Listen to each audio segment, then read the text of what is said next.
김장겸 위원님, 네, 네. 예, 질의하십시오. 네, 이것은 저도 그렇게 느끼고 있는데요. 아니, 공무원이 한 번 대답을 했으면 됐지 뭘 계속 그 위원장께서 위력성, 압박성 발언을 하는 질의 것은 안 하실 겁니까? 적절치 않다고 생각합니다. 네, 질의하십시오. 7분에서 다시 시작하세요. 질의하십시오. 저 사실 오늘 좀 정책 국감이 되나 싶어서 준비를 해왔습니다. 근데 보니까 이미 탄핵된 이진숙 위원장을 불러내니 동행 명령장을 의결을 하니 역시 혹시나 했는데 역시나였습니다. 김태규 위원장님. 예. 네, 이 국정감사라는 게 국정에 대한 감사 아니겠습니까? 예, 당연히 그렇지 않겠습니다. 그럼 이진숙 위원장이 탄핵된 이후에 국정에 관여한 일이 있습니까? 직무가 정지된 상태이기 때문에 일체 직무에 대해서는 관여하기가 어렵습니다. 아니, 하지 않고 있는 겁니다. 네, 다른 의원분이 지적하신 대로 그런 행위, 개인의 행태에 문제가 있다면 그건 고발하거나 어떻게 적절히 조치하면 되는 거 아니겠습니까? 근데 이 자리에 나와서 국정을 이야기할 만한 그 국정 행위를 한 적은 없죠? 예, 탄핵 이후에는 없습니다. 이렇게 한 저희는 어떻게 보십니까? 이렇게 한 배경은 이렇게 자꾸 하는 것은 개인적인 의견을 말씀드려도 되는지는 모르겠는데 말씀하십시오. 제 개인적으로는 조용히 하세요, 김영 간사.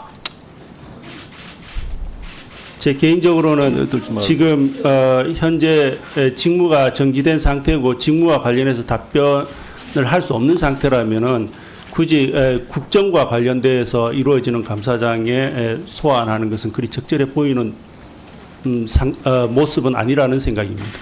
이진숙 위원장에 대해서 저희 취임한 뒤 이틀 만에 탄핵하고 그 전에 정말 사흘간 우리 여기 나온 방통위 관계자들 다 고생하셨는데 사흘간 청문회나 하고 그러면서도 그걸로 끝이 아니었습니다. 또 방문진을 되살리고자 그렇게 해서 MBC를 되살리고자 소송도 하고 또 청문회도 하고 그리고 그래서 강재원 판사라는 김명수 잔당 수하 핵심 인사를 만나서 지금 이렇게까지 재판이 가처분이 인용이 되고 이렇게 했는데 이것도 모자라서 지금 다시 또 직무 정지된 상태를 있는 위원장을 불러내겠다. 이거는 이래서 우리 위원회가 갑질 상임위로 불리는 거 아니겠습니까? 그런데 본 의원이 생각하기에는 그 배경에는 역시 이재명 대표가 있다. 이렇게 생각합니다. 지금 아예 노골적으로 윤 대통령을 끌어내려야 한다. 탄핵을 놓아라 하고 그리고 국회에서 탄핵의 밤을 행사를 열었죠. 이재명 대표 수사 검사에 대해서 탄핵하면서 비판했다는 이유로 인권위원 여당 추천 인권위원을 합의를 했음에도 불구하고 부결을 시켰어요. 그러니까 결국은 제가 본 의원이 보기에는 이진숙 위원장을 이렇게 국정을 수행하지 않는 분을 국정감사에까지 이렇게 자꾸 데리고 나오려고 하는 이유는 이 배경에는 그렇게 해서 선전선동의 장으로 만들겠다 이렇게 본 의원은 생각합니다. 어떻게 생각하세요? 저희 뒤에 동기까지는 제가 말씀드리기는 아니면 추측하기가 쉽지는 않고요. 다만 앞서 말씀드린 것처럼 직무에 관여할 수 없는 상태에 있는 사람을 국정감사장에 소환하는 것은 제 생각에는 그리 적절한 모습은 아니다라는 생각이고 그리고 더군다나 탄핵이 진행되고 있기 때문에 탄핵이 진행되는 동안에는 국정감사장에서 선서를 하고 정언을 하게 하는 것은 탄핵 재판에도 영향을 줄 수 있기 때문에 그 역시도 적절한 모습 탄핵 재판에 관련해서도 적절한 모습 탄핵 재판에 영향을 주려고 그러겠죠. 저는 우리 존경하는 민주당 의원님들이 자주 쓰는 말씀으로 양심이 있으면 해도 너무한다라고 다들 느끼고 있을 것 같습니다. 단지 말씀을 못할 뿐이지. 아니 이것은 소위 입법권을 넘어서 입법권 횡포로 인한 상권분리 훼손 아니겠습니까? 아니 이렇게 해서 정권 탈취를 하면 그게 민주주의입니까? 그 평가까지는 의원님께서 말씀 주신 부분에 대한 평가까지는 제가 말씀드릴 것은 아닌 것 같고요. 네. 다만 이런 모습이 재현되지 알겠습니다. 않았으면 네, 바랍니다. 민생 예. 질문으로 넘어가겠습니다. PPT 화면 잠시 보겠습니다. 저도 모르는 남성의 뭐 알고 없는 사진을 합성해서 어디 업체인지 말하는 데는 없어요. 찾아봐도 안 나오는데요. 다. 오칠이고 이게 누군지 알지? 연아 누군지 알이다 연아 쫓아가서 뭐 죽여버리겠다. 그래서 네, 여러 추심이란 추심은 다 하겠다는 소리를 많이 하죠. 예, 이게 뭐냐면 불법 사금융 피해자입니다. 거기에 관한 질의를 드리고자 하는데 불법 사금융은 100만 원 미만을 3일에서 일주일 정도의 단기로 빌려주고 연이율이 2000%에 달한다고 그럽니다.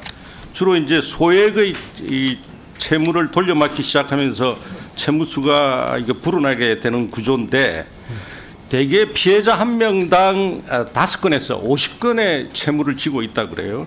그런데 영상에서 보신 것처럼 이게 뉴스 화면인데 상환일이 지난 후에는 담보라며 받아간 피해자의 사진, 그 연락처를 볼모로 나체 영상을 유포하겠다, 주위 사람에게 연락하겠다 등의 협박이 이제 계속한다고 하는데 이것을 실제로 실행에 옮긴다고 합니다. 그리고 SNS에 신상을 공개하거나 뭐 지인과 가족의 개인 정보를 유포하겠다 이런 협박, 이런 폭언 협박이 이어지는데. 이를 견디다 못해서 극단적인 선택까지 이어지고 있어서 사회적으로 큰 문제가 되는데 문제는 불법 이런 사금융 시장이 온라인 중심으로 활성화돼 수법이 아주 교묘해진다는 겁니다. 그래서 대부분 보니까 온라인 플랫폼 이 금융감독원과 불법 사금융 피해 구제센터의 그 조사에 따르면은 전체 신청자의 90%가 네이버 등 검색을 통해서 이 97%로 그러네요. 예. 그리고 7% 나머지는 SNS를 통해서 대출을 받는다고 하는데. 예. 네, 이혜민 위원님 조금 질의해 전에 이진숙 위원장에 대해서 여당에서 매우 불쌍하게 말씀들을 하시는데요. 함께 사흘이나 청문회 같이 진행하고도 그런 분 보호 발언해야 되는 입장이 참 그러네요. 저는 이진숙 방통위원장 하나도 불쌍하지 않습니다.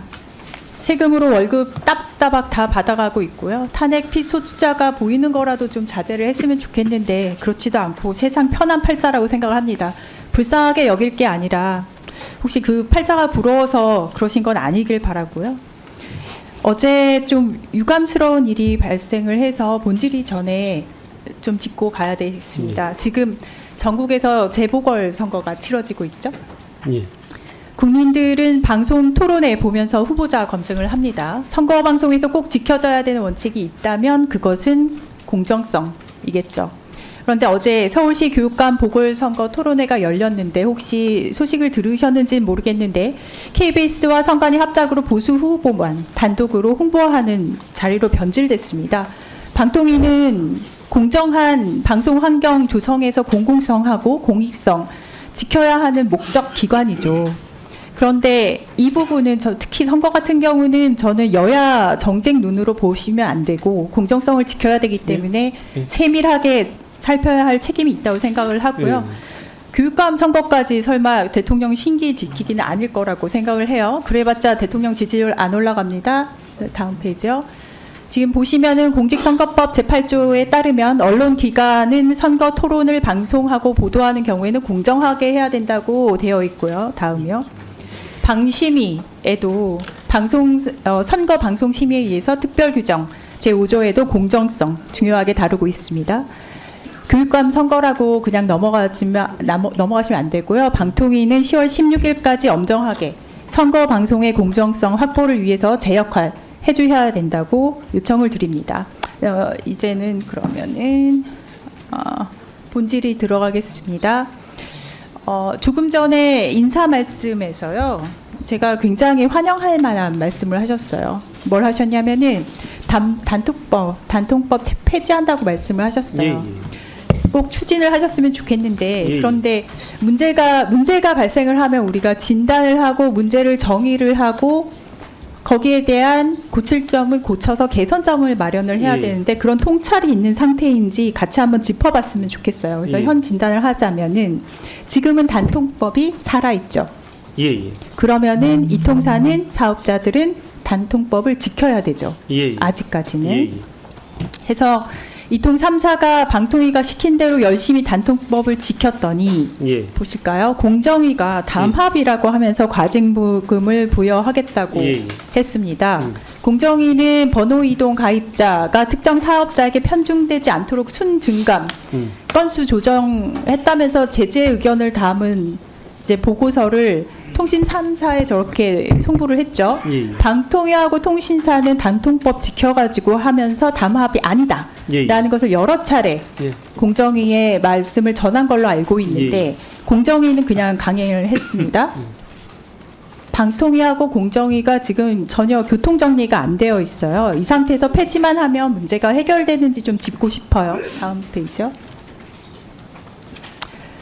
지금 상태는 방통위 규제에 따르면 공정거래법이 위반이 되고 반대로 공정위 규제에 따르면 단통법 위반이 되고 단통법 폐지만 하면 그러면은 방통위는 공정위 말만 따르면 되는 건 아니잖아요. 이렇게 하면은 이렇게 해서 이통사 담화 문제 해결이 된다고 저는 보지 않고 이런 식으로 특히나 타 부서하고 문제가 생겼을 때 제도 혼선 생기면 그냥 소관법 폐지하고 공정위 알아서 하십시오 하면 방통위 왜 있겠어요, 그죠?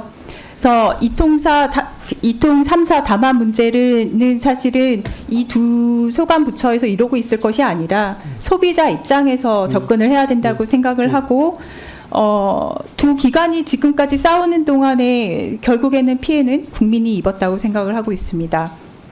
해서 방통위는 방송과 통신 전문가들이 모여 계시잖아요. 우리가 다 봤듯이 지금 방송은 특히 공영방송은 초토화가 되고 있고 예. 통신이라도 제대로 잡으셔야 되는데 공정위께서 알아서 하십시오. 이런 자세로 보이시면 안 돼요. 그래서 전문성을 갖춘 규제 집단으로서의 역할을 충분히 해주셔야 되고 이 단통법에 대해서는 문제 정의 제대로 하시고 실책으로 인한 배움을 명시를 하시고 그로 인한 개선점 같이 명시를 하셔서 종감 전까지 개선책 그리고 공정위 특히 이 부분이 중요해요. 공정위와의 조정책을 의원실로 보고를 하시기 바랍니다. 이상입니다.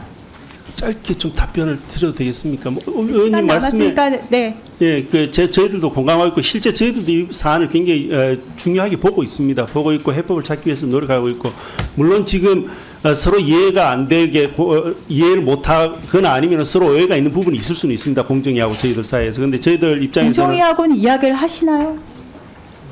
예, 접촉하고 있습니다. 그리고 저희들 계속 요청도 해왔었고 저희들 그렇게 요청을 하셨는데 공정위에서 강행을 했네요. 뭐 부처의 기능이 있기 때문에 부처 나름대로 어떤 입장도 있지 않겠습니까? 그래서 그 부분은 결국에는 부처 간의 싸움이라고 뭐까지 표현을 해주셨는데 저희들이 어떻게든 풀어야 될 부분이라서요. 그렇게 비춰지기 때문에 말씀을 드리는 것입니다. 아까 전에 노력하겠습니다. 보인 그 보고서 같은 경우에는 이 통사는 어떻게 받아들이겠어요? 예. 그렇기 때문에 이거 교통정리 잘 하셔서 종감 전까지 제출을 해주시면 될 것 예, 같습니다. 노력하고 있습니다. 예, 관심 가져주셔서 고맙습니다. 예.